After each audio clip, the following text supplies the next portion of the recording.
चौथी कब्र कब्रिस्तान की जनवती कहानी। गांव का पुराना कब्रिस्तान। मगरिब के बाद का वक्त। एक दूर उफ्तादा गांव में एक पुराना कब्रिस्तान था जिसके कोने में 4 कब्रें एक कतार में थीं। हर रात मगरिब के बाद लोग कहते, इनमें से चौथी कब्र से रोने की आवाज आती है,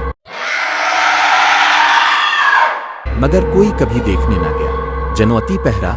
गांव के मौलवी साहब ने बताया, वो कब्र खाली है लेकिन वहां जनवत का पहरा है। कभी कोई इंसान वहां गया तो पागल लूटा, आलूटा ही नहीं।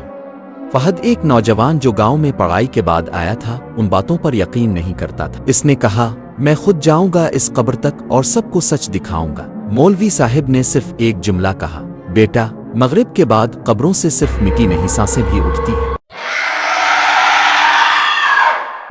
रात का वक्त, चांद हल्का, हवाएं खामोश। फहद हाथ में टार्च लिए कब्रिस्तान में दाखिल हुआ। पहली, दूसरी, तीसरी कब्र के पास सब नॉर्मल था, लेकिन जैसे ही वो चौथी कब्र के करीब आया, कौन है? एक खुरदरी आवाज फिजा में गूंजी, न इंसानी न जानवर की। फहद ने पीछे देखा, कोई ना था, मगर टार्च बंद हो चुकी थी और कब्र आहिस्ता आहिस्ता खिलने लगी थी। कब्र के अंदर से सफेद लिबास में लिपटा एक साया कब्र से बाहर निकल रहा था, आंखें सुर्ख, हाथ काले धुएं जैसे। और फहद पत्थर का हो चुका था। जनवती आवाज आई, ये जमीन हमारी है, तेरा जिस्म यहाँ, तेरी रूह हमारे साथ। फहद ने हिलते हुए जबान से सिर्फ एक चीज पढ़ी, आयतल कुर्सी।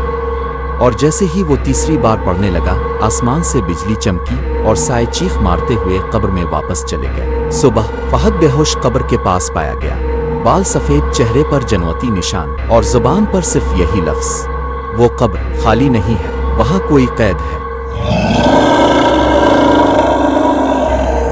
इख्तिताम और सबक। वो चौथी कब्र आज भी वैसे ही है, लेकिन मौलवी साहब ने इस पर कुरान की तिलावत शुरू करवाई और अब कोई आवाज नहीं आती। सबक। जनवत मौजूद है, उनके लिए अल्लाह ने एक अलग दुनिया बनाई है।